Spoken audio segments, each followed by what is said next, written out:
Okay. So, today's video is going to be about a topic that I've been wanting to talk about for quite some time.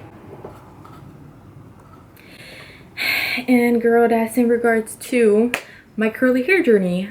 So today I'm going to be talking about my curly hair journey, my experience, how my transition began, what happened, how I caused the damage of which once was my hair, and how I pretty much got through that process, what kind of happened, the peak of which I realized, the peak of which, I don't even know, the moment of which I realized that I have naturally textured hair and I should just be accepting of that hair because it is mine and only mine to have. You know what I'm saying?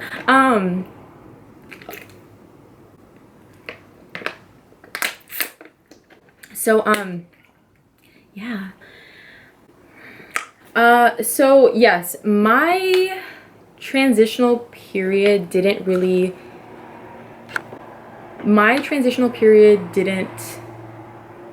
begin until I want to say like 2019. So it's been about a year since I've transitioned from having really extremely damaged hair. And I'm talking about like severely damaged hair. It's been about a year since I've transitioned. However, beginning from the very top, from the point of which I, realized I have thick curly hair, what do I do with it? And no one really taught me how to take care of my curly hair. So my journey began when I was obviously like very young. I want to say maybe I was like 14, 13, something like that. Maybe like 14 years old when I started experimenting with like box dyes, and I just started dyeing my hair like on a consistent basis. I knew that I had naturally textured hair. However, there was no videos back then in regards to how to manage and take care of our curly hair. With that being said, I, of course, just, being the young Ashley I was, wanted to experiment with all of these different box dyes that they were coming out with. And the first color, I want to say I dyed my hair was like red. I'm pretty sure the very first color I ever dyed my hair was red. And from that point on, I just continued to consistently dye my hair. I went from like red to pink to black to blonde. And up until the point at which I went blonde, I want to say I was blonde for about almost 5 years. Almost 5 years of my life. And I remember all throughout that time, my hairstylist would tell me all the time, if not on a consistent basis, like, you need to do a hair mask, you need to do an oil treatment, you need to treat your hair like on a regular basis, because my hair was just so severely damaged. I mean, not only was my hair always being chemically processed, but I just did not know how to take care of my hair at the time. So, of course, with me not being able to know how to take care of my hair at the time, I just was like, fuck it, do what you want with my hair. And so because I had that mentality for so long, I just pretty much gave up on my hair and, decided like, this is just what it is, thin my hair out as much as you possibly can. I don't care, and so that in return backfired clearly, because when you thin your hair only in return does what? Thickens, grows more coarse. So because it only grows more coarse and thicker over the period of time, even after the first time you essentially do it, I mean, that just in return backfired on me. But however, as I was mentioning, I just pretty much gave up on my hair when I was around, I want to say like a fairly young age. I was about, like I mentioned before, 12 years old, the first time I ever touched like a box dye. And from that point on, that I continued to just chemically process, chemically damage, straighten, curl, dye, do whatever it took for my hair to not be its natural texture, I would do, because I dyed, and I kid you not, I could not wait to see the day of which my hair was like straight.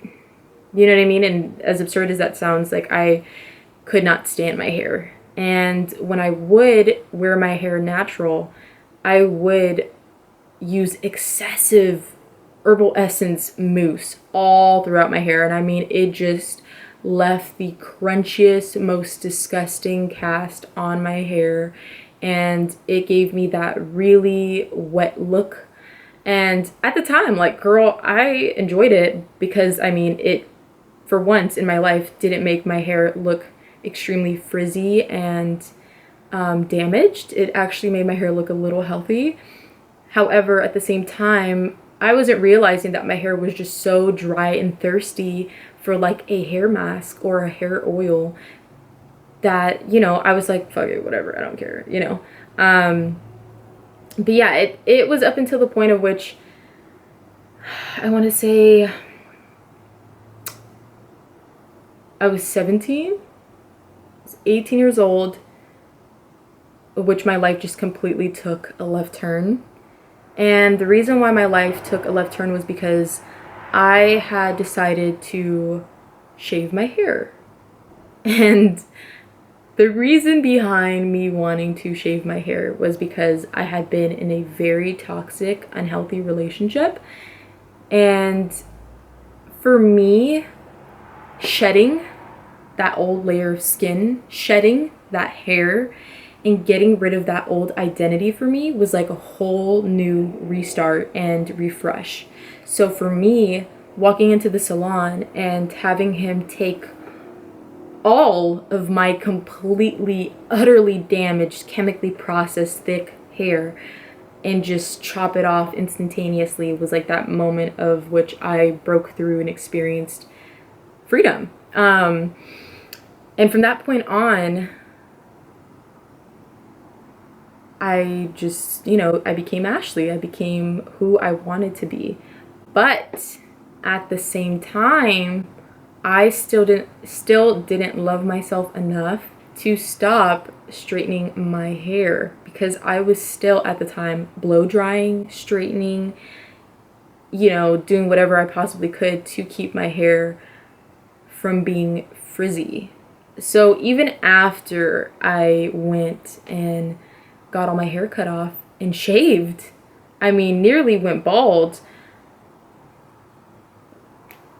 I still didn't love myself enough and accept my hair as my identity and who I am until I finally one day at work was, you know, working a PM shift, and I kid you not, a guest came up to the front desk and was like, you know, just talking to me.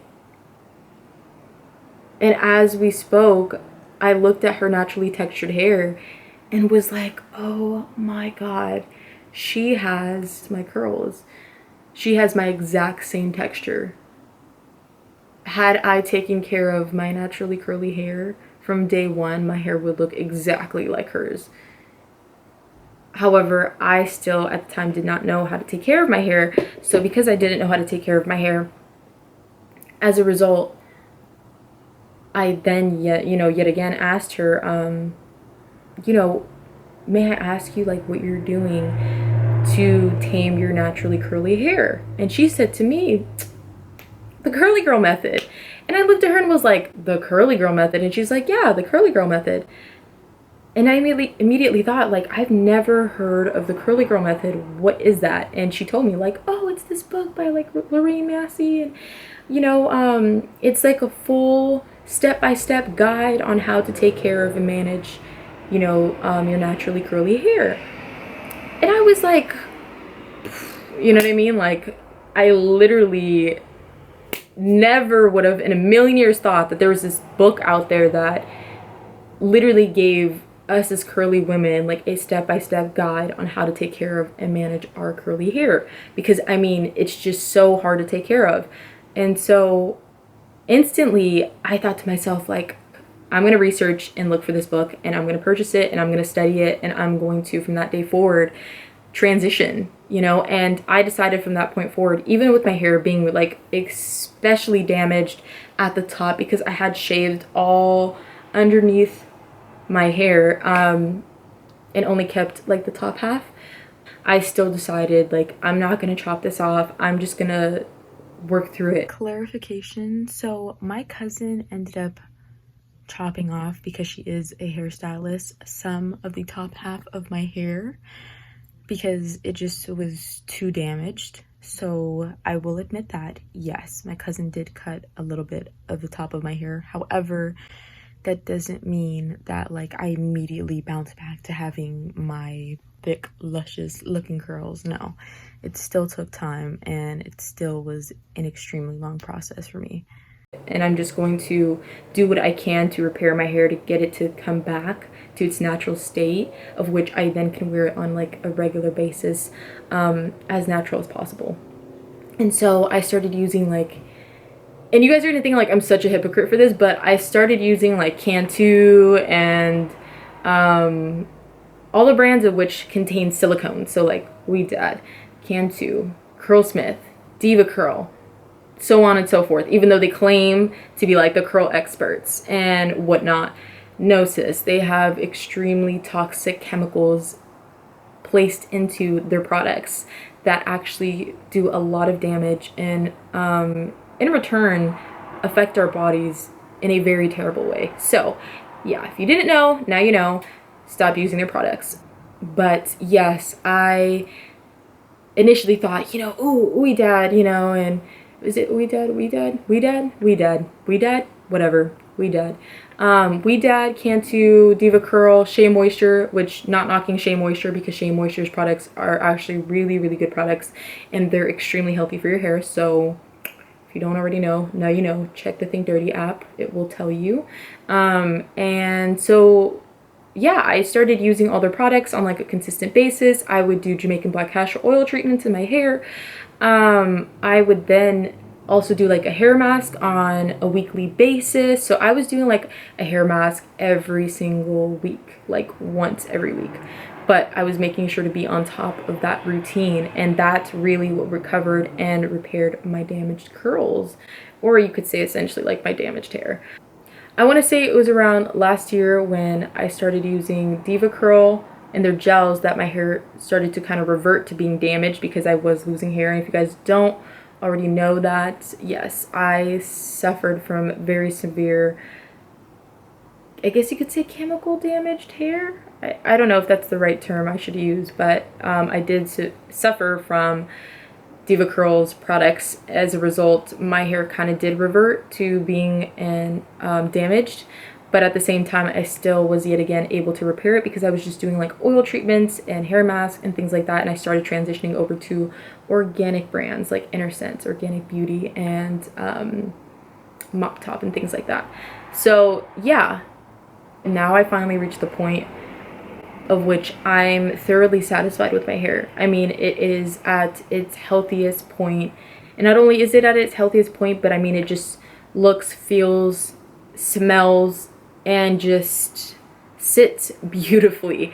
Yeah, I mean, that pretty much concludes like my curly hair journey, and all of which has happened throughout the years. But I wouldn't trade this experience for the world. If you are someone who has suffered from very severe chemically damaged hair, or even just very severely damaged hair, I definitely recommend that you invest your time in doing research about your hair, and understanding what kind of curl type you have, how you're supposed to sleep with your hair, things of which you must do to maintain and upkeep with it so that it looks good, feels great, and is just healthy and overall nourished. Definitely make sure that you take the time out to do these things, because your hair is your crown. It is important, it is valuable, and we must take time out to do these things, because this is how we are able to accept ourselves, love ourselves, and come forth with being able to just recover from that experience of which we all at one point in time have gone through, which was just like a horrendous experience, not knowing how to manage or take care of your curly hair. If you guys enjoyed it, like, comment, subscribe, girl, whatever you want to do. You don't have to, but you can if you want to. Bye. Whatever. I don't even, anyways. So yeah, are we good? today's video is going to be in regards to my curly hair journey, and yeah.